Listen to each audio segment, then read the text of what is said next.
पुण्य पाप स्वर्ग मोक्ष की बात है जहाँ पर 58 है, इसमें आपको लाल वाली प्रति लिए हैं। लाल वाली प्रति है, पर दोहा नंबर तो अपना वही रहेगा ना, मूल ग्रंथ। प्रश्न नहीं, दोहे से बनाया। हाँ, दोहे से मिलाओ आपको, दोहा नंबर। 18 नंबर पे है। हाँ, दोहा नंबर 32 ही अपने को, 32। अब पेज नंबर अपने अपने ग्रंथ अनुसार देख लीजिए। 32 नंबर का दोहा है, पुण्य पाप दोनों संसार है, ये चर्चा है। हेडिंग है पुण्य पाप दोनों संसार है। अपन मूल दोहा को पढ़ते हैं। पुण्यम पावै सर्ग जीव पावै नर वासु बेचंडवियप्पा मुनै तौ लभै शिव वासु। बहुत ही सरल दोहा है और इम्पोर्टेंट बात यहाँ पर योगिंदु देव ने बताई है, क्योंकि अन्य दर्शनों के अंदर आप देखोगे तो पाप से नरक मिलता है, पुण्य से स्वर्ग की प्राप्ति होती है, इतने तक सीमित है। अन्य धर्मों में क्या है बताओ? जैसे मुस्लिम संप्रदाय में भी देखो तो उनके यहाँ अगर कहते हैं नेकी करो बदी मत करो, नेकी करोगे तो जन्नत मिलेगी, बदी करोगे तो जहन्नुम मिलेगा। अन्य दर्शनों में भी इतनी तक बात सीमित है, लेकिन जैन दर्शन उससे एक कदम और आगे ऐसी बात बताता है। ये ऐसी क्या बात बता रहे हैं यहाँ पर कि जैन दर्शन जो पुण्य और पाप, दो बातें यहाँ पर बताई गई है। पहली लाइन में देखो, पुण्य पावै सर्ग जीव, कि पुण्य से जीव को स्वर्ग की प्राप्ति होती है, और पावै नर निवासु, कि पाप से जीव को नरकवास होता है। ये बात तो जगत प्रसिद्ध ही है कि पुण्य से स्वर्ग की प्राप्ति होती है, पाप से नरक की प्राप्ति होती है। लेकिन वे छंडवियप्पा मुनै, कि दोनों को जो छोड़ते हैं पुण्य और पाप, उसको काय की प्राप्ति होती है? ते पावे निर्वाण मुनै लभै शिव वासु। देखो अन्वयार्थ में पहले पढ़ते हैं, सरल है। यह जीव पुण्य से स्वर्ग पाता है, पाप से नरक में जाता है। पुण्य पाप दोनों से ममता छोड़कर जो अपने आत्मा का मनन करे तो शिव महल में वास पा जावे। अपने को क्या करना है भैया? स्वर्ग जाना है, नरक जाना है, कि शिव की प्राप्ति करनी है? शिव की प्राप्ति, शिव महल की प्राप्ति, मोक्ष की प्राप्ति करनी है। क्यों? यहाँ पर हेडिंग में देखा, पुण्य पाप दोनों संसार है। जब दोनों संसार है तो फल अलग अलग क्यों बताया? स्वर्ग अच्छा है, नरक बुरा है, ऐसा कहते कथन शैली में, व्यवहार में तो यही कहा जाएगा। स्वर्ग के सुख मिलते हैं, इंद्रिय सुख की सामग्री मिलती है, नरक में दुख मिलता है। सात सात कितने नरक होते हैं? 7 तो फ्लोर है, 7 फ्लोर है, 84 लाख नरक की बिल है। कितने? 84 लाख। सोचो 7 तो फ्लोर है, जैसे मल्टी होती, 7 फ्लोर की मल्टी हो और उसमें अलग अलग क्या बोलते हैं, फ्लैट होते हैं, ऐसे 84 लाख बिल है। सोचो, अब जिसने जैसे पाप करे हो वैसी व्यवस्था मिलेगी, अलग अलग फ्लोर रहते हैं वैसी व्यवस्था मिलेगी। सोचो, तो पाप से नरक की प्राप्ति होती है, पुण्य से स्वर्ग की प्राप्ति होती है। तो अज्ञानी को अज्ञानी की भाषा में समझाने के लिए स्वर्ग और मोक्ष दो चीज अलग अलग करके समझाए, लेकिन पुण्य और पाप दोनों का फल संसार है। ये मूल बात समझने लायक है, दोनों का फल संसार है, दो चीज अलग अलग नहीं है, एक ही है, लेकिन फल की अपेक्षा से बताते हैं भैया यहाँ आपको इंद्रिय सुख की सामग्री अच्छी मिलेगी, वहां पर आपको दुख मिलेगा, ये समझाने के लिए। जैसे सवेरे सवेरे कचरा गाड़ी आती है आपके यहाँ पे, तो उसमें 2 ऑप्शन है, क्या है? गीला कचरा और सूखा कचरा, 2 डब्बा होते। अब गीला कचरा आप गीले में डालो, सूखा सूखे में डालो, लेकिन दोनों है क्या? है क्या? दोनों कचरा, चाहे गीला हो चाहे सूखा हो, दोनों कचरा है। ऐसे पुण्य हो या पाप हो, दोनों है क्या? संसार के कारण, दोनों का फल संसार है। तो यहाँ कह रहे हैं दोनों को छोड़ करके अब क्या करें भैया? पाप को तो बुद्धिपूर्वक छुड़ाया जाता है, जैसे 5 पाप है उनको बुद्धिपूर्वक त्याग कराया जाता है, छुड़ाया जाता है। श्रावक की भूमिका में है तो उसका एक देश त्याग कराया जाता है, मुनि जीवन में तो सर्वदेश 5 पापों का त्याग कराया जाता है, बुद्धिपूर्वक कराया जाता है। व्यवहार में की शैली से देखे तो पाप से छुड़ा करके पुण्य में लगाया जाता है। जैसे आप बाहर विकथा कर रहे हो, अरे भैया विकथा काय को कर रहे हो, अंदर स्वाध्याय चल रहा है, अंदर चलो, तो बाहर से अंदर लाया जाता है। अब अंदर ही ला करके बैठ जाए और मान ले कि भैया हमारा कल्याण हो जाएगा, तो हो जाएगा कि नहीं? दोनों को छोड़ करके, अर्थात दोनों की दृष्टि छोड़ करके, पुण्य को ये जीव भला मानता है, पाप को बुरा मानता है, तो ये दोनों की दृष्टि छोड़ करके, क्योंकि पाप को तो छोड़ने के लिए प्रवृत्ति में कहते, अब पुण्य को कैसे छोड़ोगे? जिस भूमिका में हो, जिस गुणस्थान में हो, वो पुण्य भाव तो सहज आते ही है। पूजा का, पाठ का, स्वाध्याय का, नियम का, व्रत संयम का, ये सब परिणाम तो आते ही है। तो इसको छोड़ना, अरे इसको छोड़ना अर्थात उसकी शुभ भाव की दृष्टि छोड़ना, इससे मुझे सुख की प्राप्ति होगी, ये दृष्टि छोड़ना, ये दृष्टि को छोड़ने की बात है। बाकी भूमिका अनुसार, गुणस्थान अनुसार होगा, पुण्य पाप चलेगा, लेकिन यहाँ दोनों को छोड़ करके अर्थात दृष्टि छोड़ना। देखो भाव, पुण्य व पाप दोनों ही कर्म संसार भ्रमण के कारण है। अब तक जितने भी जीव संसार में भ्रमण कर रहे हैं, ये पुण्य पाप का खेल चल रहा है। पुण्य किया तो स्वर्ग पहुंच गया, पाप किया नरक पहुंच गया, है तो संसार में ही। तो कह रहे हैं दोनों ही प्रकार के कर्मों के बंधन के कारण कसाय भाव है। तीव्र कसाय का फल नरकादि है, मंद कसाय का फल स्वर्ग है। तो मंद कसाय से पुण्य कर्म का बंध होता है, तीव्र कसाय से पाप कर्म का बंध होता है। देखो जैसे तीव्र कसाय और मंद कसाय को मैं समझाऊं कि एक व्यक्ति दिन में 100 गाली देता है, 100 गाली देता है। अब स्वाध्याय में जुड़ा, प्रवचन सुने तो कसाई की मंदता हुई। अब 100 गाली देने वाला 50 देने लगा, 50 कम कर दी, कसाई की मंदता हुई। तो लोग उसकी तारीफ करेंगे कि नहीं, ये बताओ? जिसको बात बात पे गाली देने की आदत थी और तब उसकी कम हो गई। आपने देखा भैया ये पहले से तो सुधर गए, पहले तो यहीं से जाते थे और ऐसा करते थे, अब तो अंदर आ रहे हैं, पूजा पाठ कर रहे हैं, स्वाध्याय में बैठ रहे हैं। प्रशंसा होगी कि नहीं होगी? होगी। और एक व्यक्ति एक भी गाली नहीं देता था और एक गाली दे दे, उसकी क्या होगी? निंदा। कभी देता ही नहीं गाली और एक दिन अचानक गाली बोल दी तो उसकी निंदा होगी। और जो 100 गाली दे रहे उसने 50 कर ली तो प्रशंसा होगी, कम कर ली ना उसने, पहले से तो अच्छे। तो तीव्र कसाय और मंद कसाय। लेकिन आप ये बताओ 100 गाली से 50 गाली दे रहा है तो 50 गाली देना अच्छा है? पर ये कसाय की मंदता की अपेक्षा से अच्छा कहा। और वहां एक भी गाली नहीं देता था, उसने एक गाली दे दी तो उसको बुरा कहा, कैसा इनने गाली दी और इनने गाली दी थी और पंडित जी ने। तो आप देखो वहां पर मंद कसाय वाला एक गाली भी दे तो तीव्र कसाय कहलाती उसकी, और जो तीव्र वाला है वो नीचे का टेम्परामेंट हो जाए उसकी मंद कसाय होती, उसकी प्रशंसा होती। लेकिन तीव्र कसाय मंद कसाय दोनों है क्या? दोनों कसाय है। और कसाय घातिया प्रकृति है कि अघातिया? घातिया। और घातिया प्रकृति सर्वथा घात करती है, स्वभाव घात करती, घातिया प्रकृति। तो ये घातिया प्रकृति में भी किसकी प्रकृति कहलाती है? कसाय। चारित्र मोहनीय, चारित्र मोहनीय है ना, उसकी प्रकृति है कसाय। और जो सर्वथा घात करती है तो घातिया प्रकृति अच्छी है क्या? कसाय अच्छी है क्या? कि नहीं। लेकिन यहाँ अज्ञानी को अज्ञानी की भाषा में समझाने के लिए तीव्र कसाय और मंद कसाय का भेद करके समझाया। तो देखो तीव्र कसाय से पाप का बंध होता है, मंद कसाय से पुण्य का कर्म का बंध होता है। पुण्य कर्म है वो साता वेदनीय, शुभ आयु, शुभ नाम, उच्च गोत्र है। और इनका बंध प्राणी मात्र पर दया भाव, आहार, औषधि, अभय व विद्या, 4 प्रकार का दान, श्रावक व मुनि का व्यवहार चारित्र, क्षमा भाव, संतोष पूर्वक आरंभ, अल्प ममत्व, कोमलता, समभाव से कष्ट सहन, मन वचन काय का सरल, कपट रहित वर्तन, परिगुण प्रशंसा, आत्मदोष निंदा, निराभिमानता आदि शुभ भावों से होता है। ये सब काय से होता है? शुभ भावों से होता है। दया दान आदि के परिणाम जो भी है ये शुभ भावों से ऐसे परिणाम कहलाते हैं।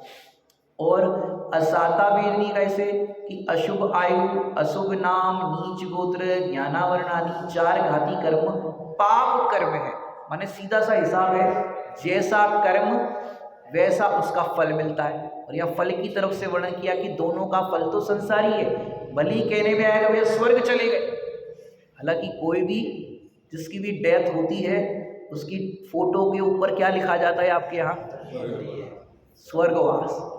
हालांकि लोगों को उनके वर्तन से तो पता ही होता है कि कहाँ गए होंगे, कहाँ गए होंगे पता है, लेकिन लिखेंगे क्या? स्वर्गवास। अब कोई नरकवास लिखे तो अच्छा नहीं लगता।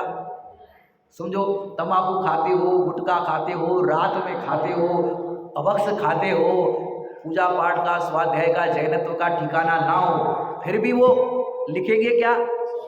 स्वर्गवास। स्वर्गवास, स्वर्ग है, ऐसा कहने में आएगा है। ऐसे परिणाम है, ठीक है भाई, लिख लेंगे स्वर्गवास। अच्छा, और देखो स्वर्ग में भी कोई कहते कि अभ्यंतर बने हैं, भूत बने हैं, तो और शर्म लगे है, ऐसी पर्याय में चले गए। नहीं, स्वर्ग में तो वो वैमानिक, माने तुम स्वर्ग चाहो वैमानिक और अवृत से चाहो, नाना प्रकार के पापाचरण से चाहो तो कैसे मिले? छेडाला जी भी पाठ चल रहा था, विमानवासी देव कौन बनते हैं? यो श्रावृक व्रत पाल स्वर्ग सोलभ उपजावे। माने कोई ऐसे हल्के परिणाम हो तो हल्की गति मिलेगी, उत्तम परिणाम हो उत्तम मिले। अभी इस पंचम काल में मोक्ष नहीं होता तो फिर स्वर्ग पर्याय में जाएगा, देव में जाएगा, तो देव में भी अच्छे क्वालिटी के देव बनेंगे ना। कुंदकुन आचार्य देव, अपने तारण स्वामी जी, और भी जितने भी योगिंदु देव, बताओ कहाँ कौन सी गति में जाएंगे? अगर मोक्ष नहीं मिल रहा है पंचम काल में तो कहाँ जाएंगे? स्वर्ग में जाएंगे। लेकिन स्वर्ग में भी कहाँ? कि जहाँ पर अनुकूलताएं होगी। किसके लिए अनुकूलता? इंद्रिय सुख की नहीं, स्वभाव की साधना के लिए। भले ही वहाँ गुणस्थान चौथे के ऊपर नहीं जाता। सर्वार्थ सिद्धि के देव 33 सागर तक किसकी चर्चा करते? आत्मा की चर्चा करते, और कोई बात रिपीट भी नहीं होती। सोचो ऐसी चर्चा उनकी होती है वहाँ पर, तो ये सारी अनुकूलता है। यहाँ तो आपको स्वाध्याय के बाद दुकान खोलना है, घर जाके भोजन बनाना है, कितने कितने इंटरप्शन है, लेकिन वहाँ कोई नहीं। करते रहो चर्चा, करते रहो आनंद, चौथा गुणस्थान में जितना ही आनंद करते रहो। तो यह ऐसे परिणाम जिसके होते हैं, तीव्र कसाय के हुए तो पाप, मंद कसाय के हुए तो पुण्य, पाप का फल नरक, पुण्य का फल स्वर्ग। ऐसे परिणामों को यहाँ पर खेल बताया जा रहा है। साथ ही क्या कहते देखो, उनका बंध माने पाप कर्म है, उनका बंध ज्ञान के साधन में विघ्न करने से, दुखित शोकित होने से, रुदन करने से, पर को कष्ट देने से, पर का घात करने से, सच्चे देव गुरु धर्म की निंदा करने से। देखो एक एक बता रहे यहाँ पर खुलासा करके। तीव्र कषाय करने से, अन्याय पूर्वक आरंभ करने से, बहुत मूर्छा रखने से, परिग्रह के प्रति मूर्छा, महत्व का भाव, कपट से वर्तन करने से, मन वचन काय को वक्र रखने से, झगड़ा करने से, पर निंदा व आत्म प्रशंसा, अभिमान करने से, दान आदि में विघ्न करने से, एक एक चीजों का यहाँ पर बताया, विघ्न करने से, अन्य का बुरा चिंतवन से। अब देखो बुरा किया नहीं, लेकिन बुरा चिंतवन मन में सोच रहे हैं। जैसे आपकी दुकान के सामने कोई नई दुकान खुल जाए कपड़े की, तो मन में क्या चलता है बताओ? सामने वाले की दुकान चले ऐसा चलता है? संदीप जी क्या चलता है? बुरा चिंतवन, अरे ग्राहक यहाँ आने चाहिए, वहाँ नहीं जाने चाहिए। बुरा चिंतवन से, कठोर व असत्य वचन से, कठोर वचन बोले, झूठ वचन बोले, असत्य वचन से, और 5 पापों में वर्तन से होता है। इसका फल देखो, दोनों के फल से देव, मनुष्य, त्रियंश, नरक गतियों में जाकर सांसारिक सुख व दुख का भोग करना पड़ता है। दोनों का फल, पाप और पुण्य का फल। तो पहले मूल दोहा के अंदर तो बताया नरक और स्वर्ग की प्राप्ति, और यहाँ टीका में भावार्थ में खुलासा किया कि चारों गति, कुछ कथन मुख्य होते, कुछ कथन गौण होते। मायाचार के परिणाम होगा तो त्रियंश की पर्याय की प्राप्ति होगी, बहुआरंभ परिग्रह के परिणाम होंगे तो किसकी प्राप्ति होगी? नरक की प्राप्ति होगी। सराग संयम व्रत आदि के परिणाम होंगे तो स्वर्ग की प्राप्ति, मध्यस्थ परिणाम होंगे तो मनुष्य की प्राप्ति। तो हर परिणामों का फल कहा गया है। तो दोनों के फल से 4 गति के दुख को भोगना पड़ता है। व्रत तप शील संयम के पालन में शुभ राग होता है, पुण्य का बंध होता है, उससे कर्म का क्षय नहीं हो सकता। देखो क्या कह रहे हैं, शुभ राग से पुण्य से कर्म का क्षय नहीं हो सकता। इसलिए यहाँ कहा है कि पुण्य व पाप दोनों ही प्रकार के कर्मों को बेड़ी समझकर दोनों ही कारण भावों से राग छोड़कर एक शुद्ध आत्मिक भाव का अनुभव करने योग्य है। देखो ये सार वाली बात आई, क्या आई कि पुण्य और पाप दोनों ही संसार के कारण है। देखो जीव पाप से बचने के लिए, अशुभ भाव से बचने के लिए तो शुभ भाव में लगता है। अब शुभ भाव भी बोल दिया संसार का कारण, तो क्या करें? तो कह रहे हैं कि इन दोनों भावों का अलग छोड़ करके शुद्ध भाव का आश्रय करें, शुद्धात्मा का आश्रय करें। और शुद्धात्मा का आश्रय करने पर, क्योंकि जिस समय शुद्धोपयोग होता है वहाँ अशुभोपयोग और शुभोपयोग नहीं होगा। 3 प्रकार के उपयोग कहे गए, कौन कौन से? शुभोपयोग, अशुभोपयोग और शुद्धोपयोग, 3 प्रकार के उपयोग कहे गए। अब इसमें जीव का एक समय में कितना उपयोग होगा? एक समय में एक ही उपयोग लगेगा। देखो इसमें क्रिया अलग है, परिणाम अलग है और अभिप्राय भी अलग है। अगर इसमें अपन विस्तार करें तो आपकी स्वाध्याय करने की क्रिया है, परिणाम आपके कौन से हैं? स्वाध्याय करने के। और अभिप्राय में क्या है कि स्वाध्याय करने से मुझे पुण्य होगा, दान देने का परिणाम, दान देने की क्रिया। और अभिप्राय में क्या है? दान दे करके क्या होगा? पुण्य होगा। और पुण्य से क्या मिलेगा? बट तुम डिमांड किसकी कर रहे हो? अभिप्राय में क्या है? संसार। तो मिलेगा क्या? अब तुम कहो हमें मोक्ष मिल जाए, तो कैसे मोक्ष मिलेगा? अभिप्राय में क्या बैठा है? दान किस अभिप्राय से करना चाहिए? हाँ, दान किस अभिप्राय से देना चाहिए कि यहाँ पर आपके पास पुण्य योग से बाहर में इंद्रिय सुख की सामग्री, धनादि की सामग्री मिली है, तो वो धनादि की सामग्री जो मिली है वो शुभ कार्य के लिए लगाने का भाव आता है सर। क्योंकि दान की 3 गति, माने धन की 3 गति कही है इष्टोपदेशी ग्रंथ में, दान, भोग और नाश।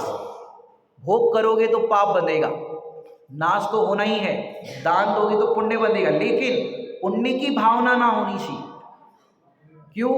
वो तो सहज ही मुफ्त में बनता है। दान देने का परिणाम आपकी कसाई की बनता हुई, दान देने का परिणाम हुआ, तो वैसे ही मुफ्त में पुण्य बनता है। लेकिन उस समय भी दान की क्रिया और मेरी जानन क्रिया, क्या कहा?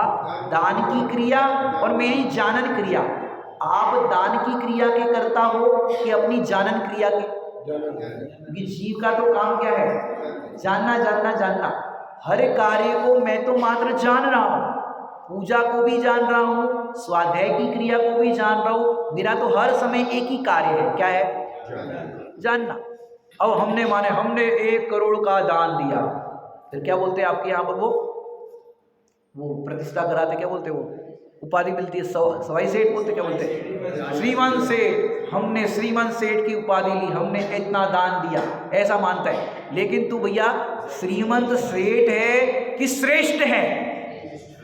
3 लोक में सर्वश्रेष्ठ है ये भगवान आत्मा, और ये 10-50 लाख दे करके तू अपने आप को ये उपाधि करे। आत्मा उपाधि वाला है कि निरुपाधि तत्व है? अब तुम्हें यहाँ आचार्य भगवान निरुपाधि तत्व बता रहे और उपाधि के पीछे लगे। ठीक है, ये बाहर की व्यवस्था है, जो कुछ भी सामाजिक व्यवस्था है, लेकिन जिसको निरुपाधि तत्व दिखता है उसको उपाधि में आनंद नहीं आता। क्योंकि उपाधि तो समाधि हो पाएगी, बताओ, उपाधि के द्वारा। बिस्तर पे पड़े हैं उस समय भी अपने आप को माने मैं श्रीमंत सेठ, तो एक दृष्टांत है। अपने आप को माने मैं सेठ, मैं पुरुष, मैं स्त्री, ये सारी चीजें उपाधि है। रोगी माने अपने आप को, ये सब उपाधि है। लेकिन आत्मा निरुपाधि तत्व है।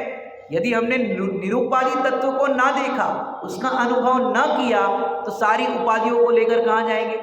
समाधि किसकी होती है? आधि, व्याधि और उपाधि, इन तीनों से रहित अपना जो शुद्धात्मा है उसमें लीन होना, इसका नाम है समाधि। और जो वो समाधि रूप जीवन जीते उसका मरण कैसा होता है? समाधि मरण। वरना क्या होगा? मरण होगा। आदि आदि व्याधि और उपाधि इन तीनों से रहित। समझ में आ रहा है कि नहीं आ रहा है? मानसिक तनाव नहीं, शारीरिक से भी दृष्टि हट करके, और ये सारी बाहर की उपाधि। जिसको समाधि करना हो तो उसके लिए पूर्व तैयारी की जाती है, सारे उपाधियों का त्याग, सिग्नेचर तक का भी त्याग करना पड़ता है। देखिए हम तो कुछ करते नहीं है, बस हमारी सिग्नेचर चलती है, सिग्नेचर का भी त्याग करना पड़ेगा, सभी समस्त उपाधि। इसलिए आप देखोगे मुनि संघ के अंदर आचार्य जो होते हैं समाधि के लिए जब तैयार होते हैं तो अपना आचार्य पद अन्य को दे देते कि अब हम इस संघ के आचार्य नहीं। और आप देखोगे ग्रंथों में तो अपना संघ छोड़ करके वो दूसरे संघ में जाते हैं और वहां जाकर के विनय करते हैं कि हमें समाधि करना है, आप हमें समाधि के लिए योग्यता। क्योंकि जिस संघ में रहे हैं उसी संघ में यदि रहेंगे तो शिष्यों के प्रति जो तीन कसाय चौकड़ी का भले अभाव हो लेकिन संज्वलन है, थोड़ा सा एक विकल्प ही रह गया, हमारे ये शिष्य का क्या होगा, इनका क्या होगा, संघ का क्या होगा, तो समाधि बिगड़ जाएगी। इसलिए ये सब उपाधियों का त्याग कराया जाता है और हम उपाधियों के पीछे भागे। बताओ, ये उपाधि नहीं निरुपाधि तत्व, ये मनुष्य पर्याय जो मिली है ये निरुपाधि तत्व, ये पुण्य और पाप ये भी उपाधि है और उपाधि का फल आपदा है, दुख है। बताओ पुण्य के उदय में दुख है कि सुख है? हैं? हैं? पुण्य का उदय किसे कहते भैया? दुख की कमी से सुख जैसा लगता है लेकिन वो सुख को जैसे समझो आपको, संदीप जी आपको कौन सी मिठाई पसंद है? दृष्टांत है, बताओ कौन सी मिठाई? रसगुल्ला। चलो रसगुल्ला। अब समझो समाज का भोजन हो और रसगुल्ला बने हो और सबको पता चली संदीप जी को पसंद है और उस दिन समझो रसगुल्ला बने तो पुण्य का उदय। अब सारे लोग एक एक रसगुल्ला परोसेंगे संदीप जी को। बताओ, और जितने लोग बैठे समझो 20 25 50 लोग बैठे, सब लोग एक एक रसगुल्ला खिलाएंगे। बताओ पुण्य का उदय है? सबके हाथ से खाना पड़ेगा एक एक रसगुल्ला। बताओ अब वही पुण्य का उदय क्या हो जाएगा? अरे भैया अब नहीं अब नहीं अब नहीं, वही पाप का उदय लगने लगेगा। समझ में आ रहा है कि नहीं आ रहा है? हाँ, क्या करोगे इतने सारे रसगुल्ला? कि भैया देखो पुण्य का उदय और पाप का उदय ये फीलिंग की अपेक्षा से है। साता वेदनी और असाता वेदनी ये सिर्फ सामग्री देते हैं। साता वेदनी और असाता वेदनी क्या देते हैं? सामग्री, 9 कर्म की सामग्री देते। उसमें जीव मोह के अनुसार जैसा फील करेगा वैसा उदय कहने में आता है। क्या कहा?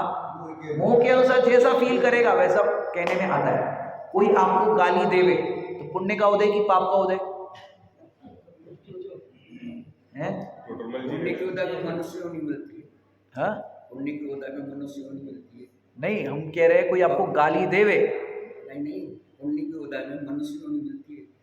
देखो ये व्यवहार का कथन है कि पुण्य के उदय में मनुष्य योनि मिलती है और पाप के उदय में नरक योनि मिलती है, व्यवहार का कथन है। वास्तव में हाँ तो ये तो कह रहे ना व्यवहार का कथन है कि बहु पुण्य उदय मम आयो, ये सब कहने का व्यवहार का कथन है। लेकिन वास्तव में देखो उदय है क्या?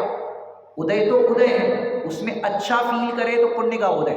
जैसे सर्दी के दिनों में पंखा चालू कर दे तो एकदम से 5 पे खूब ठंड लग रही हो, बताओ क्या होगा? वही पाप का उदय। और गर्मी के दिनों में पंखा तो पंखा है और उसी समय बगल वाले को बुखार चढ़ा है और उसके लिए पंखा पाप का उदय। और जो बाहर से आया गर्मी में उसके लिए वो पंखा तो पंखा है, लेकिन आप कैसा फील कर रहे हो वैसा उदय कहने में आता है। अभी क्या प्रश्न कर रहे थे? गाली। हाँ, कोई आपको गाली देवे तो पुण्य का उदय कि पाप का उदय? बोलो। जैसे उस समय आपको परिणाम हो रहे हैं उस अनुकूल। टोडरमल जी साहब ने क्या लिखा? गाली सुनने में अप्रिय लगती है लेकिन ससुराल में अच्छी लगती है।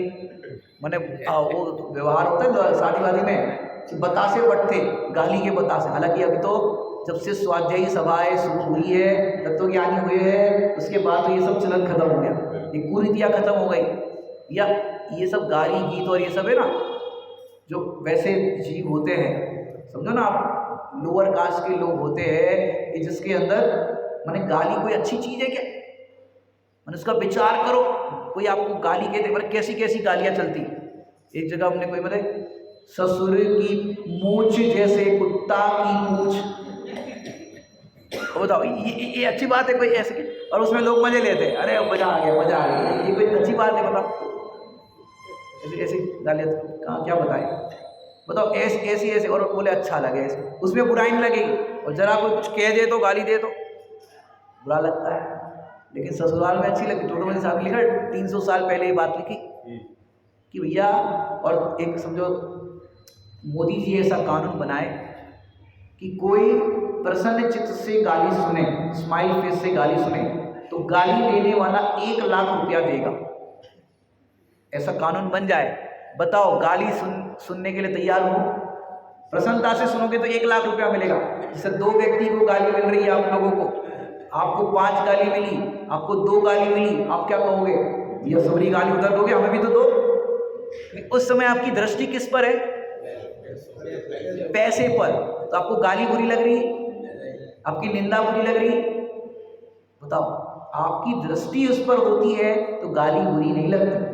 उस समय भी पैसा दिख रहा है तो पुण्य का उदय लग रहा है, और वहां पर पहले क्या लग रहा था? पाप का उदय, पैसे पर दृष्टि की। तो ऐसे ही दिगंबर मुनिनाथ, निंदा हो रही है, उपसर्ग हो रहा है, नाना प्रकार से उपसर्ग परिचयों के प्रसंग बन रहे हैं, लेकिन उनकी दृष्टि अपने इस रत्न पर है, रत्नत्रय पर है। तो उनको हर समय कि मेरे तो पूर्व कर्मों की निर्जरा हो रही है और मेरी दृष्टि तो इस पर है, तो कितने ही उपसर्ग परिचय आए, दिगंबर मुनिनाथ उसमें आकुलित व्याकुलित नहीं होते।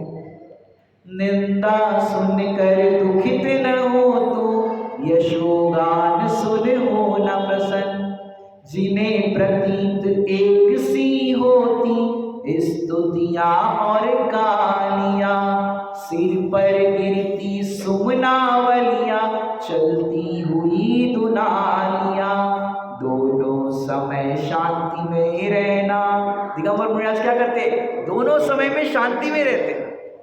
बताओ, यशोधर मुनिनाथ पर श्रेणिक राजा ने उपसर्ग किया, बताओ, और उसके बाद 3 दिन बाद उपसर्ग का निवारण किया। अब दोनों चेलना रानी और श्रेणिक राजा दोनों को क्या उपदेश में मिला? आशीर्वाद क्या मिला? धर्म रतिरस्तु। बताओ, उपसर्ग करने वाले को भी और जो उनकी आस्था रखती है ऐसी चेलना रानी को भी, दोनों को ही, कि हाँ उनको ना किसी से द्वेष है, ना किसी से राग है, ना कोई मित्र मालूम पड़ता है, ना कोई शत्रु मालूम पड़ता है। उनके लिए तो सब जीव एक समान दिखते हैं, समता भाव दिखता है। तो ये साम्य भाव यदि हमारे जीवन में आ जाए, पुण्य और पाप दोनों से दृष्टि हट करके अपने इस शुद्धात्मा में लग जाए, तो वह जीव निर्वाण की प्राप्ति करता है। और ये निर्वाण की प्राप्ति का उपाय है, कितना सरल दोहा में बता दिया। पुण्य से स्वर्ग की प्राप्ति, पाप से नरक की प्राप्ति, और दोनों को तज करके, दोनों का लक्ष्य छोड़ करके जो शुद्धात्मा में वास करता है उसको निर्वाण की प्राप्ति होती है, शिव महल की प्राप्ति होती है। उपाय बता दिया। अब अपने को इसका फॉलो करना ना चाहिए। यदि हमको पुण्य अच्छा लगता है, पाप बुरा लगता है, लेकिन शुद्धात्मा अच्छा नहीं लगता है, जो अभी एक पढ़ते हैं ना पुराना भजन, आपको तुमसे लागी लगन, फिर क्या बोलते हो? ले लो। मैंने आप भगवान को कह रहे तुमसे लागी लगन, तो भगवान कह रहे ले लो अपनी शरण। किसकी शरण? तुम भगवान की शरण में आए हो, भगवान कह रहे ले लो अपनी शरण, क्योंकि हम भी भगवान बने हैं। 8 कर्मों का अभाव हुआ है तो हमने अपनी शरण ली है।